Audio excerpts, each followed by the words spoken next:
Pregnant black maid returns. Diamonds. Of the Korean Mafia. Turns out it was a trap to lure her. Imagine this.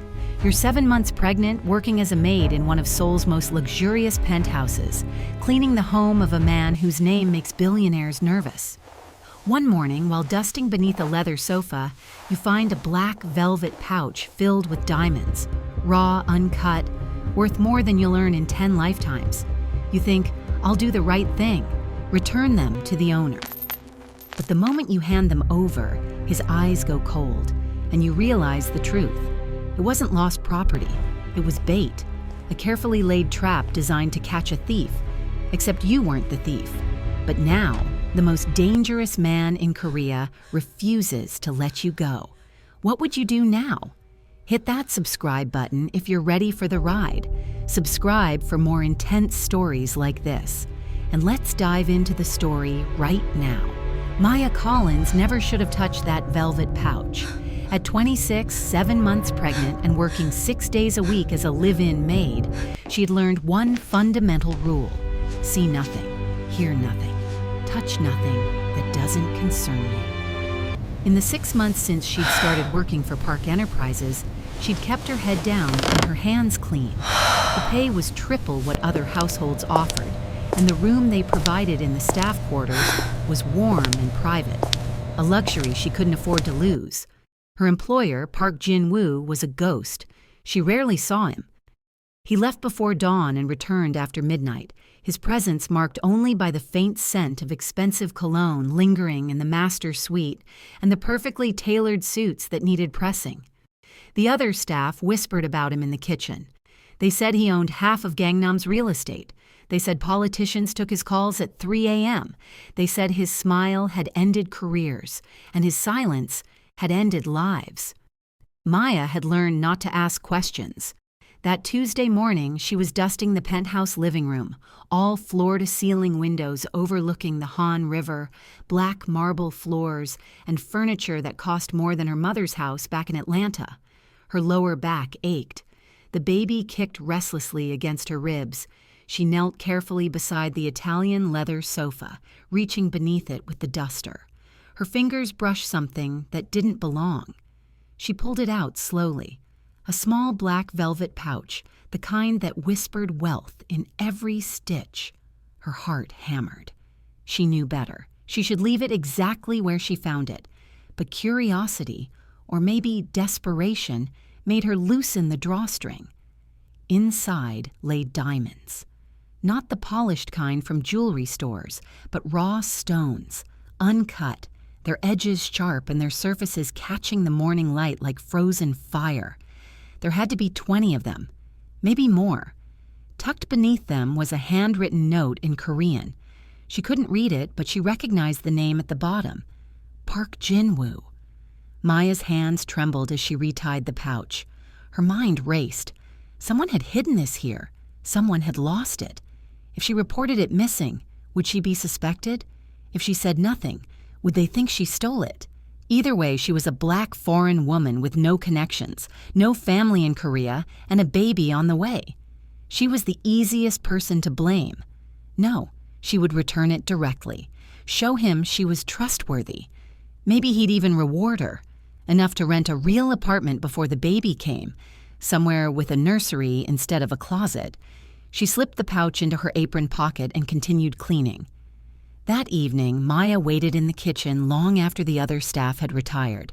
When she finally heard the private elevator chime at 11 p.m., her pulse spiked. She smoothed her uniform, took a breath, and stepped into the hallway. Park Jin-woo stood by the entrance, shrugging off his coat. He was tall, easily 6'2", with sharp cheekbones, dark eyes that seemed to calculate everything, and black hair swept back from his face. He wore a charcoal suit that probably cost more than her entire year's salary. Everything about him was precise, controlled, dangerous. He noticed her immediately. Miss Collins. His English was perfect, accent barely detectable. You're awake late. Mr. Park. Her voice came out steadier than she felt. I found something today. I wanted to return it to you personally. His expression didn't change, but something shifted in the air. He set his briefcase down slowly. "Show me." She pulled the velvet pouch from her pocket and held it out. He took it without looking away from her face, weighing it in his palm. Then he opened it, glanced at the contents, and his mouth curved into something that wasn't quite a smile. "Where did you find this?" "Under the sofa in the living room. I was cleaning and you didn't keep it." It wasn't a question. "Of course not. It's yours." He studied her for a long moment, his gaze moving from her face to her belly and back again. Most people would have taken it, sold it, disappeared. "I'm not most people." "No," he said quietly. "You're not." Before she could respond, his phone buzzed. He glanced at the screen, then looked back at her. "Go to your room, Miss Collins. Lock the door. Don't come out until morning, no matter what you hear." Her stomach dropped. "What?" "Now." The command in his voice was absolute. She turned and walked quickly toward the staff quarters, heart pounding. Behind her, she heard the elevator doors open again. Voices, men speaking rapid Korean. She didn't look back. In her small room, Maya locked the door and sat on the edge of her bed, hands pressed over her racing heart. The baby kicked hard, sensing her fear. She heard footsteps in the hallway, doors opening and closing, muffled conversation that sounded tense, sharp, then silence. She didn't sleep that night. The next morning, Maya emerged cautiously. The penthouse was spotless, as always. The other staff went about their routines as if nothing had happened, but when she entered the kitchen, the head housekeeper, Mrs. Kim, pulled her aside. "Mr. Park wants to see you in his study, now." Maya's throat tightened. "Did I do something wrong?" Mrs. Kim's expression was unreadable. "Just go." The study was a room Maya had only entered to dust. Dark wood paneling, walls lined with books in Korean and English, a massive desk facing windows that framed the Seoul skyline. Park Jin-woo sat behind the desk, fingers steepled, watching her enter. "Sit," he said, gesturing to the chair across from him. She sat, hands folded over her belly. He leaned back, studying her with those cold, calculating eyes. "Do you know what those diamonds were, Miss Collins? Valuable? They were fake." He said it calmly, like he was commenting on the weather. "Excellent replicas, but fakes nonetheless. I planted them 3 days ago." Her breath caught. "Why?" "Because someone in my organization has been stealing from me for months. Real diamonds replaced with convincing forgeries. I needed to identify the thief, so I set a trap." He tilted his head. "I left fake diamonds in a location only specific people could access. I waited to see who would take them." Maya's hands clenched. "And you thought it was me?" "No." His answer was immediate. "You were never a suspect. You're too visible, too vulnerable. No professional thief would use someone like you." He paused. "But the real thief did." She frowned, not understanding. "Last night," Park continued, "one of my security team leaders came to me claiming he'd discovered a maid stealing diamonds. He had footage, he said, evidence. He wanted to handle it quietly, meaning he wanted to blackmail you into working for him or disappear you entirely before I found out." Maya's blood turned to ice. "He didn't know the diamonds were fake. He didn't know I was watching him." Park's voice dropped, cold as winter. "He's been skimming from my shipments for 8 months, using his access to replace real stones with forgeries. Last night, he tried to use you as a scapegoat." "Where is he now?" she whispered. Park's expression didn't change, no longer a concern. The implication hung in the air, heavy and final. "You saved yourself, Miss Collins, by being honest. If you'd kept those diamonds, if you'd tried to run, he would have used that as proof. You'd have been blamed for everything." He leaned forward. "But you didn't. You came directly to me. That decision saved your life." Maya's hands trembled. She pressed them flat against her thighs. "So it's over." "Not yet." His eyes never left hers. "The security leader had partners. They know he was caught. They don't know how much I know, and they've seen you.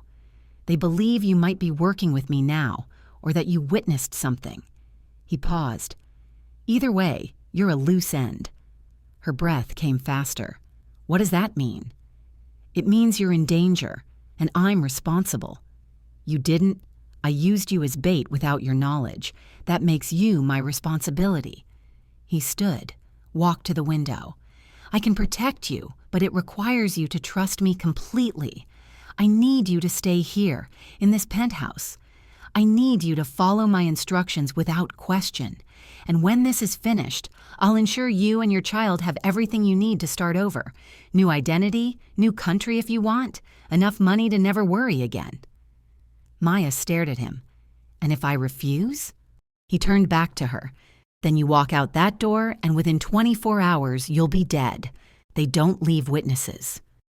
The room felt like it was closing in. The baby kicked hard, and Maya gasped, hand flying to her side. Park was beside her in an instant, his hand on her shoulder. Are you all right? She nodded, breathing through the discomfort. She does that when I'm stressed. She? My daughter. Maya looked up at him. I came to Korea because the father wanted nothing to do with us. I thought I could make a life here, save enough money before she was born. I've been alone since I arrived. Her voice cracked. I don't have anyone to call, nowhere to go, no one who'd even notice if I disappeared. Something flickered across Park Jin-woo's face. Not pity, but something deeper. Recognition, perhaps. Then you'll stay, he said quietly, and I give you my word. No harm will come to you or your daughter. Maya searched his eyes. She'd heard the rumors. She knew what kind of man he was, but she also knew she had no other choice. Okay, she whispered, I'll stay. For the first time, Park Jin-woo smiled. It was small, barely there, but genuine. Good, because starting tonight, Miss Collins, you're no longer my maid. You're under my protection, and that changes everything. The next 3 days, Maya's world transformed. She was moved from the staff quarters to a guest suite on the penthouse's upper level, a room 3 times the size of her old space, with a king bed dressed in silk, a private bathroom with a soaking tub, and a sitting area that overlooked the city. Someone had already furnished a nursery corner, crib, changing table, rocking chair, all in soft whites and grays. This was prepared yesterday, Mrs. Kim told her while helping her unpack her meager belongings. The older woman's expression had shifted from indifference to careful respect. Mr. Park had it arranged after you agreed to stay. Maya ran her hand over the crib's smooth railing. He planned this before I even said yes. Mrs. Kim smiled faintly. Mr. Park is always 3 steps ahead. That evening, a doctor arrived. Dr. Han, a calm woman in her 50s who checked Maya thoroughly, performed an ultrasound and declared both mother and baby healthy despite the stress. 30 weeks, Dr. Han said, cleaning the gel from Maya's belly. She's strong, but you need to rest more. No more cleaning. I'm the maid, Maya protested weakly. Not anymore. Park's voice came from the doorway. He'd entered silently, still in his work clothes. Dr. Han sent me the full report and arranged for weekly checkups. After the doctor left, Park sat in the armchair across from Maya's bed. He looked tired, she realized, lines of tension around his eyes and mouth. Are you all right? She asked before she could stop herself. He raised an eyebrow. I should be asking you that. You look exhausted. I've been dismantling a theft ring while running a multi-billion-dollar company. He leaned back. Exhaustion is relative. Maya shifted, propping herself up on the pillows. Can I ask you something? Always. Why does this matter so much to you? I'm just a maid who found something. You could have paid me off, sent me away. Why go through all this? Park was silent for a long moment. When he spoke, his voice was quieter than she'd ever heard it. When I was 7, my mother worked as a seamstress in Dongdaemun. She worked 16-hour days to feed me and my sister. One day she found a wallet in the shop, full of cash. She returned it to the owner, hoping for a reward. Instead, the owner accused her of theft, claimed money was missing. She was arrested, spent 3 days in jail before they realized their mistake. His jaw tightened. No apology, no compensation. She lost her job. We nearly starved that winter. Maya's throat constricted. I learned then, Park continued, that honesty is punished when you're powerless. That doing the right thing means nothing if you can't protect yourself. He met her eyes. You did the right thing, Miss Collins, and unlike my mother, you'll be protected for it. That's not charity, that's justice. They sat in silence, the city lights glittering below. What happened to your mother? Maya asked softly. She died when I was 12. Pneumonia. We couldn't afford proper treatment. His voice was flat, emotionless, but Maya heard the old wound beneath it. My sister and I survived. We built this.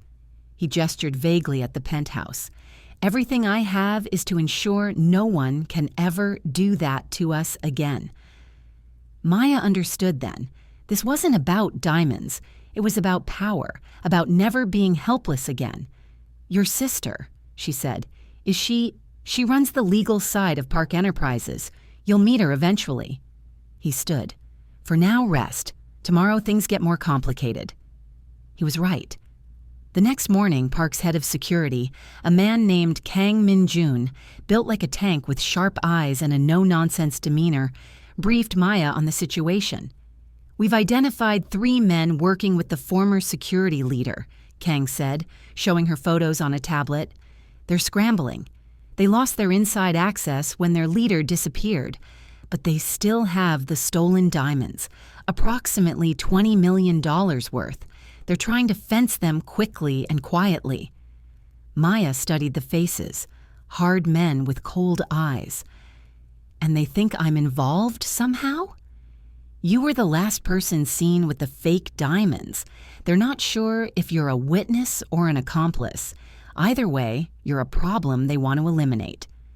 Park, standing by the window, added, which is why we're going to use that uncertainty.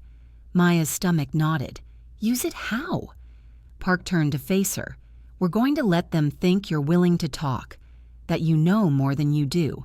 We'll arrange a meeting, public, controlled. You'll wear a wire. When they reveal their plans, we move in.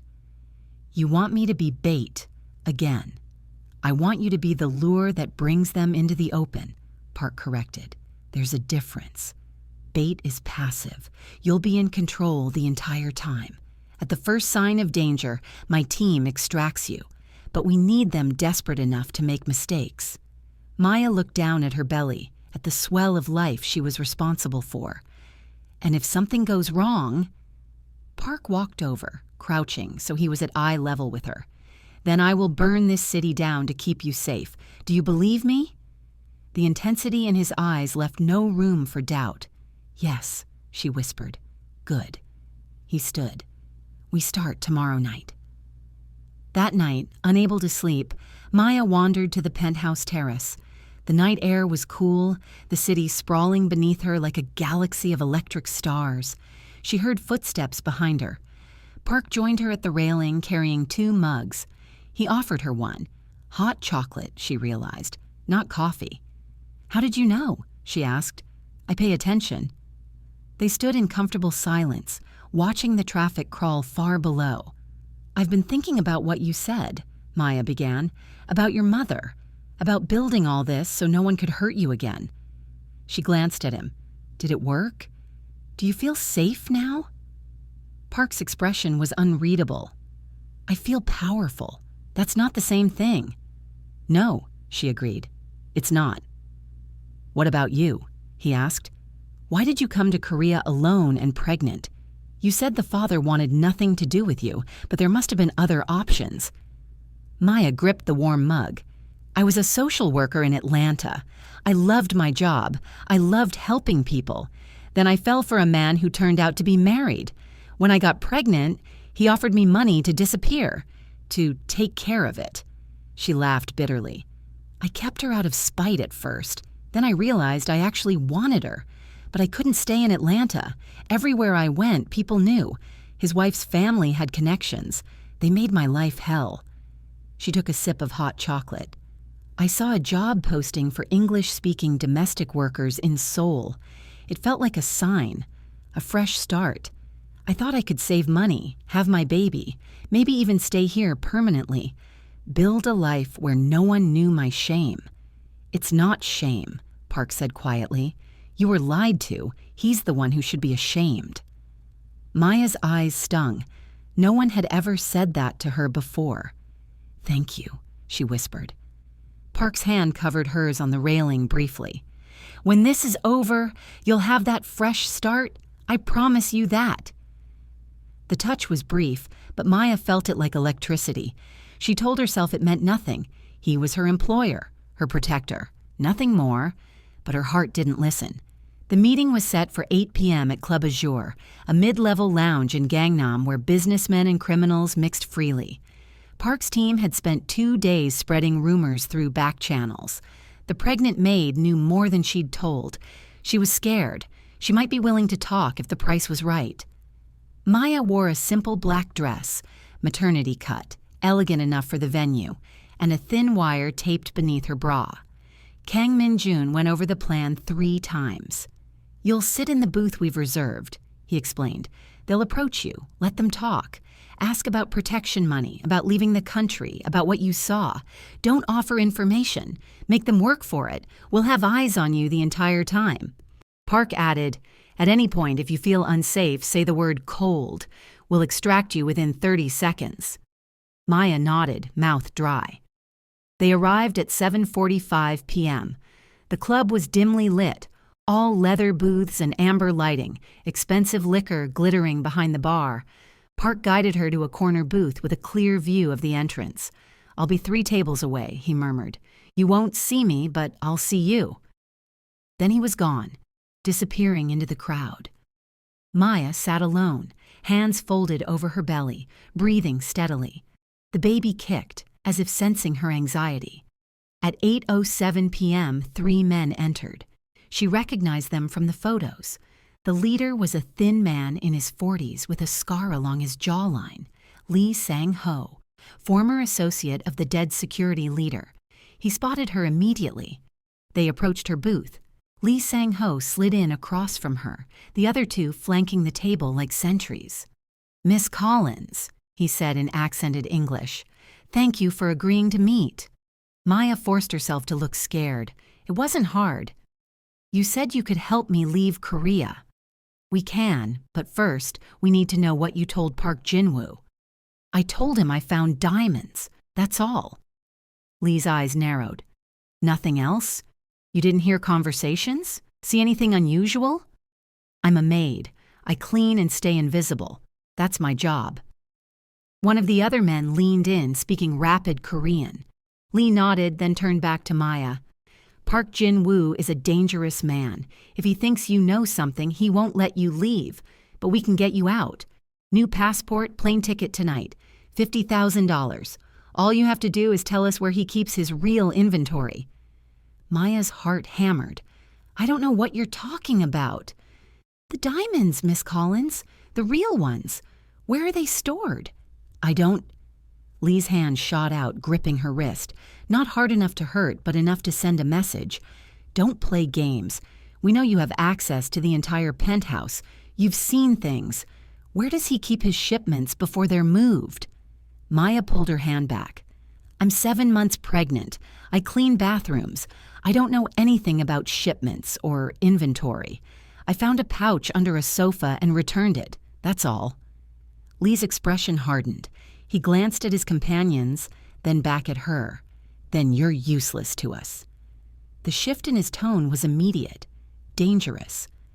Actually, a new voice said from behind them, she's invaluable. Park Jin-woo appeared beside the booth, flanked by Kang and 4 other men in dark suits. The temperature in the club seemed to drop 10 degrees. Lee Sang-ho went white. Gentlemen, Park said pleasantly, thank you for confirming your involvement. The wire Miss Collins is wearing captured everything. Lee lunged, but Kang was faster, slamming him back into the booth. The other 2 men reached for weapons they'd never draw. Park's team had them pinned within seconds. The club's other patrons suddenly revealed themselves as Park's people. Every exit was covered.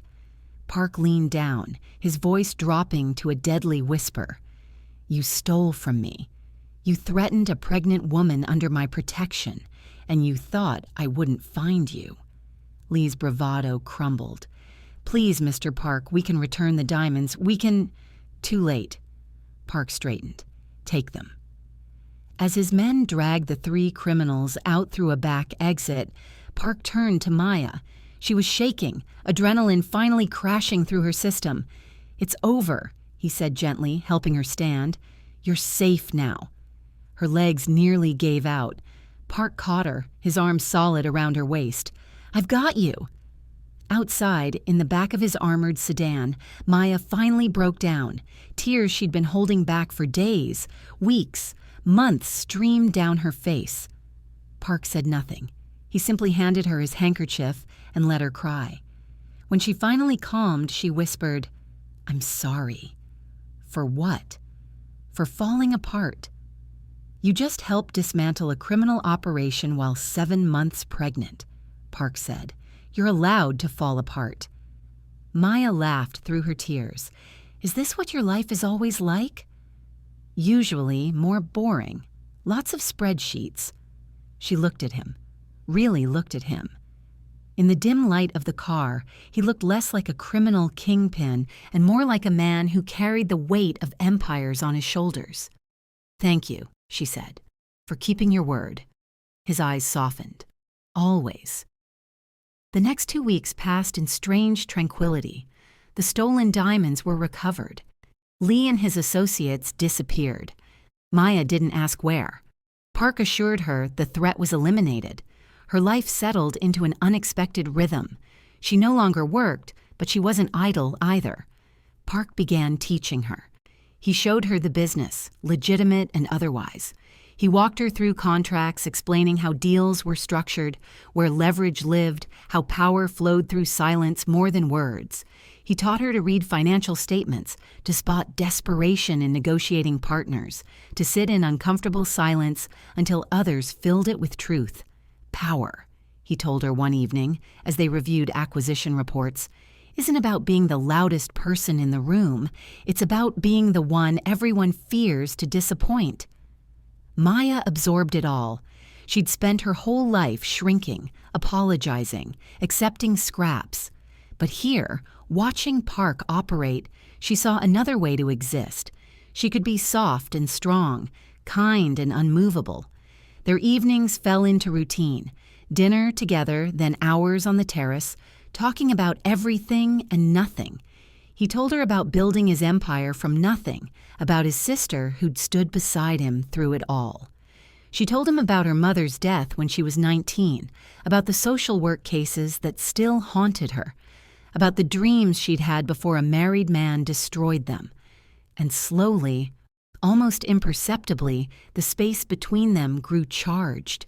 It was in the way his hand lingered when helping her up, the way his eyes followed her across rooms, the way he'd unconsciously rest his palm on her belly when the baby kicked during their conversations, marveling at the life growing there. Maya felt it too, the pull, the dangerous warmth, but she pushed it down. He was being kind, protective, nothing more, until the night everything shifted. It was late December, snow falling softly outside. Maya stood on the terrace wrapped in a blanket, watching the city transform into something magical under the white. Park joined her, as he always did. "You're thinking too loud," he observed. She smiled. "How do you know?" "You get a line right here." He touched the space between her eyebrows gently. "What's on your mind?" Maya hesitated, then decided on truth. "I'm thinking about how different my life is now. 2 months ago, I was invisible, disposable, and now I'm standing in a penthouse wearing clothes that cost more than my car, learning how to read corporate espionage like it's a novel." She laughed. "It doesn't feel real." "It's real," Park said quietly, "and you're not disposable. You never were." She turned to face him. "Why do you care so much? Really?" I know what you said about your mother, but this—" She gestured vaguely. "This is more than justice." Park was silent for a long time. Snow dusted his dark hair, melting against his shoulders. When he finally spoke, his voice was raw. "Because when I look at you, I see someone who did the right thing even when it cost her everything. Who chose honesty over survival. Who's strong enough to carry a child alone in a foreign country, rather than compromise her values." His eyes met hers. "That's rare. That's worth protecting." Maya's breath caught. "And because," he continued, stepping closer, "somewhere along the way, you stopped being a responsibility and became someone I couldn't imagine my life without." Her heart thundered. "Jinwoo, I know the timing is wrong. I know you're pregnant with another man's child. I know I'm dangerous and complicated and everything you should stay away from." His hand came up, cupping her face gently. "But I need you to know, when this is over, when you decide where you want to go, what life you want to build, I'll be here, waiting, for as long as it takes." Maya's eyes burned with tears. No one had ever spoken to her like that, like she was precious, like she was worth waiting for. "I'm a mess," she whispered. "I'm pregnant and alone, and I don't even know who I am anymore." "You're Maya Collins," Park said firmly. "You're strong and kind and braver than anyone I've ever met. And you're not alone, not anymore." She kissed him. It was impulsive, desperate, and perfect. His arms came around her carefully, mindful of her belly, holding her like she was something sacred. When they broke apart, both breathing hard, Maya laughed through her tears. "This is insane." "Completely," Park agreed. "I don't know what happens next." "Neither do I." He pressed his forehead to hers. "But we'll figure it out together." For the first time in months, Maya felt something she'd thought was lost forever. Hope. But peace never lasted long in Park Jinwoo's world. 3 days before New Year's, Park's sister requested a meeting. Park Seo-yeon was everything Maya expected. Elegant, sharp-eyed, dressed in a power suit that cost more than a car. She looked Maya up and down with undisguised assessment. "So you're the maid my brother's been hiding in his penthouse," Seo-yeon said in perfect English. "Seo-yeon," Park's voice held warning. His sister waved him off, turning her full attention to Maya. "I've done my research, Miss Collins. Social worker from Atlanta. Affair with a married man. Pregnant and desperate. You came to Korea looking for a fresh start and instead walked into my brother's world." She tilted her head. "Convenient timing." Maya's spine straightened. "Are you accusing me of something?" "I'm saying my brother has enemies, and a pregnant foreign woman appearing in his life, finding diamonds, getting caught up in his security issues. It's a perfect setup for manipulation." "That's enough," Park cut in, but Maya held up her hand. "No, it's fine."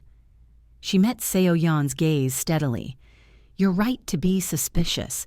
If I were you, I'd think the same thing. But here's the truth. I was cleaning under a sofa and found something that wasn't mine. I returned it because that's who I am. Everything that happened after that was out of my control. I didn't ask for protection. I didn't ask for any of this. But your brother gave me a choice between trusting him or dying, and I chose trust."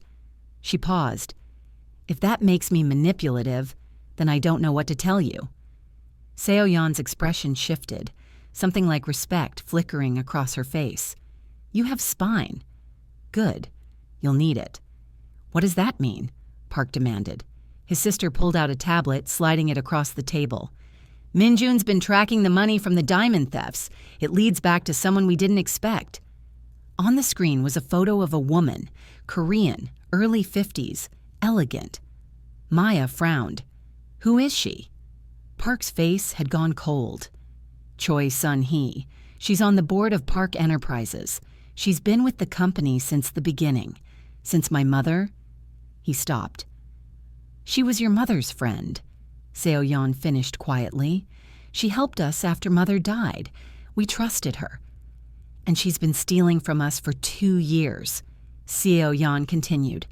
The security leader worked for her. This entire operation was hers. She used him to skim diamonds, replacing them with fakes, building a nest egg before she disappeared. Maya's stomach turned. So the trap worked exactly as planned, Park said. But we caught the lieutenant, not the general. His jaw clenched. She's been waiting for this, waiting for us to eliminate her associates so there's no trail back to her. Except there is, Seo-yeon said.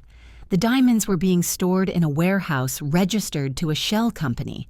Min-jun traced it back to her, but we need proof she knew about it. We need her to confess or show her hand. Park was silent for a long moment. Then he turned to Maya. The company's hosting a New Year's Eve gala tomorrow night. Every board member, every major investor. It's mandatory attendance. Maya's heart sank. You want to confront her there. I want to give her enough rope to hang herself, Park corrected, and I need you there with me. Why? Because she knows you exist now. She knows you were involved in catching her associates. If you appear at my side publicly, she'll panic. She'll either run or make a move. His eyes were hard. Either way, we end this. Maya looked between the siblings. Two people who'd built an empire on the ashes of their trauma, who'd learned that power was the only shield against pain. She thought of her daughter, growing inside her. She thought of the life she wanted to build, one where her child never learned to shrink, never learned to accept cruelties, never learned that honesty was punished. Okay, she said, I'll do it. Park Jin-woo smiled. Then let's give them a show they'll never forget.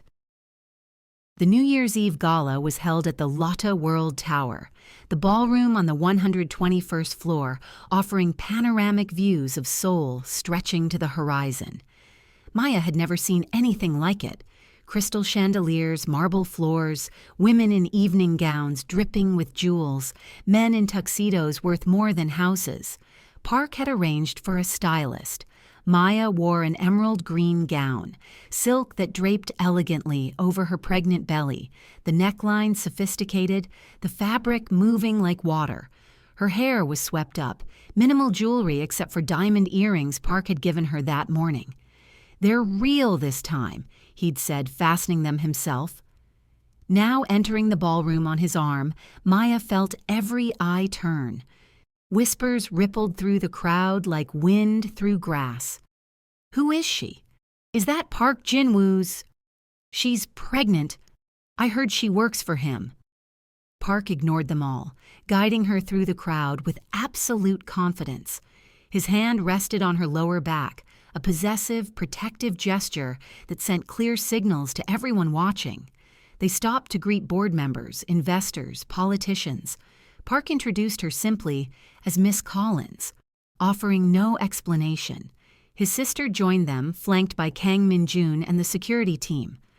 She's here, Seo-yeon murmured. Northwest corner. She's been watching since you entered. Maya followed her gaze. Choi Sun-hee stood near the windows, champagne flute in hand, wearing a burgundy gown and a smile that didn't reach her eyes. When their gazes met, the older woman's expression flickered. Surprise, calculation, fear. She knows, Maya whispered. Good, Park replied. Let her stew. For the next hour, they circulated. Park made sure they crossed Choi Sun-hee's path multiple times, never approaching directly, always just visible. The tension was palpable. Finally, as midnight approached, the CEO of Park Enterprises took the stage to give the traditional New Year's address. He spoke of growth, of challenges overcome, of the company's bright future. Then Park Jin-woo stepped up beside him. The room went silent. I'd like to add something, Park said into the microphone. His voice was calm, but it carried absolute authority. This year, Park Enterprises faced internal theft. Someone we trusted used their position to steal millions in assets. Gasps rippled through the crowd. Choi Sun-hee's knuckles went white around her glass. Tonight, Park continued, I'm announcing the formation of a special audit committee. Every transaction, every account, every board member's financial records will be reviewed. His eyes found Choi Sun-hee. "We will find who betrayed us, and they will face consequences." The room erupted in murmurs. Choi Sun-hee set down her glass carefully and began moving toward the exit. Park nodded to Kang. Security moved to block the doors. "Miss Choi." Park's voice cut through the noise. "Leaving so soon?" The older woman froze. Slowly she turned back, her expression shifting from fear to cold fury. "You arrogant boy," she hissed, loud enough for nearby guests to hear. "You think you can threaten me? I built this company with your mother. I deserve—" "You deserve nothing," Park interrupted, stepping off the stage. He moved through the crowd, which parted like water. "My mother trusted you, we trusted you, and you stole from us. You can't prove anything. We have the warehouse receipts, the shell company documents, the transfer records." Park stopped 3 feet from her. "We have testimony from the men you hired, and we have video of you meeting with them to coordinate the thefts." Choi Sun-hee's face crumbled. "It wasn't supposed to be this way. Your mother promised me partnership, equal stake in the company, but when she died, you and your sister kept everything. I gave years of my life, and you threw me scraps.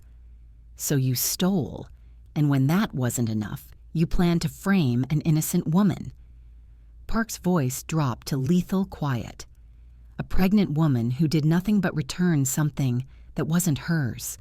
He gestured, and Maya stepped forward. The crowd gasped. "Miss Collins found the fake diamonds I planted to catch your team. She could have kept them, sold them, disappeared. Instead, she came directly to me. She risked her life to do the right thing." Park's hand found Maya's.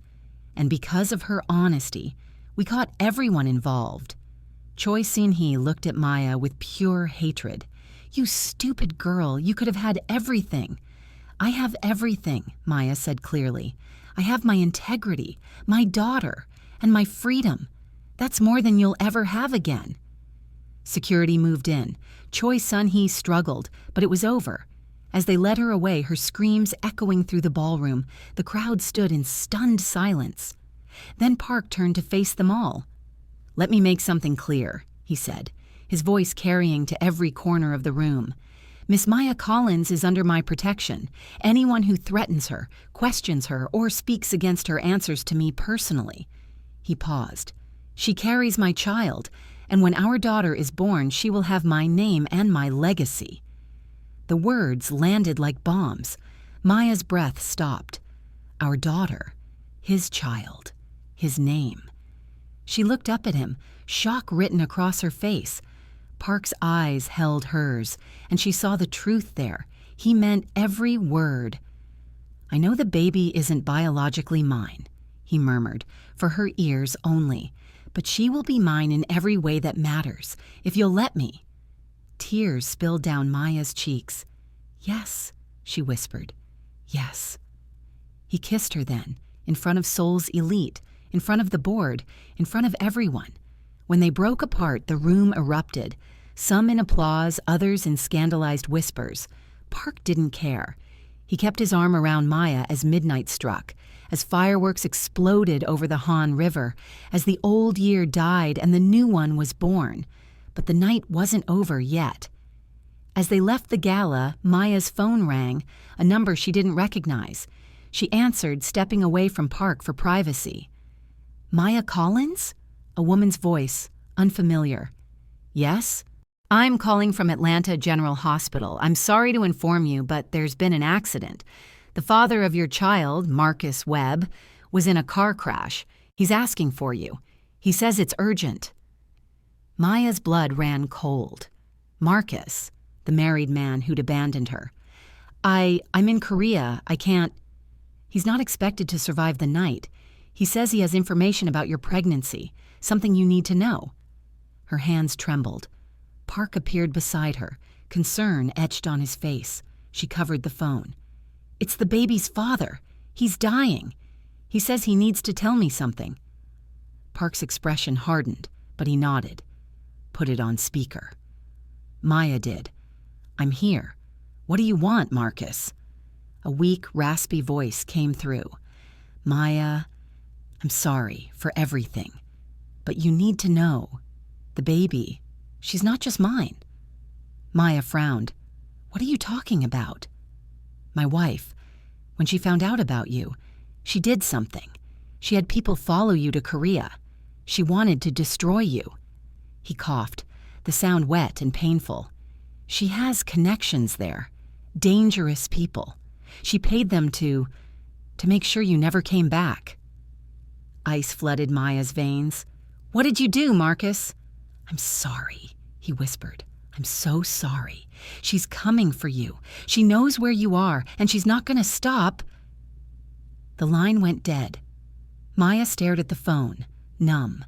Park's jaw was clenched, fury radiating from him. His wife sent people after you, he said flatly. How long has she known you're here? I don't know. Months, maybe? Maya's voice broke. She destroyed my life in Atlanta, made sure I couldn't work, couldn't stay. I thought coming here would end it. It does end, Park cut in. Tonight. He pulled out his phone, dialing rapidly. Min-June, I need everything on Marcus Webb's wife. Location, contacts, financial records. I need it 10 minutes ago. He hung up, turning back to Maya. We're going home. Now. And you're not leaving my sight until this is handled. They rushed to the car, but as they reached the parking garage, a black van screeched to a stop in front of them. Doors flew open. 4 men poured out, moving fast. Get behind me, Park commanded, pushing Maya back. Kang and the security team moved to intercept, but the attackers were professionals. Gunfire erupted. Maya screamed, arms wrapped around her belly. Park grabbed her, pulling her behind a concrete pillar. Stay down! Chaos. Shouting in Korean and English, the screech of tires. Then silence, sudden and absolute. Kang appeared, gun still drawn.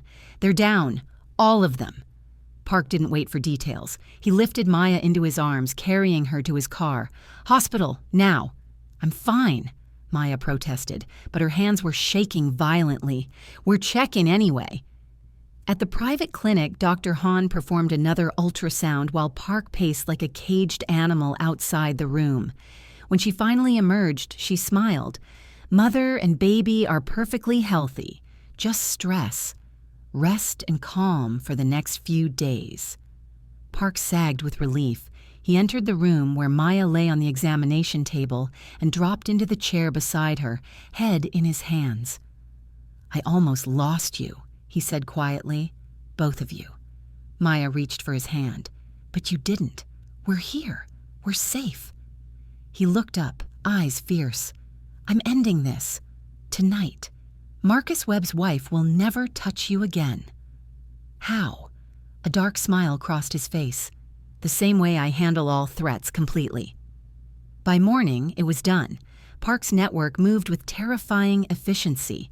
Marcus Webb's wife, Jennifer Webb, found her bank accounts frozen, her assets seized, her home raided by federal investigators who discovered evidence of conspiracy to commit murder, wire fraud, and international harassment. Park had made one phone call to an FBI contact, another to a federal prosecutor. Within hours, Jennifer Webb was in custody, facing decades in prison. It's over, Park told Maya as they sat on his terrace, watching the sunrise on New Year's Day. She can't hurt you anymore. No one can. Maya leaned against him, exhausted but free. I never wanted this kind of life. Violence and danger and... I know.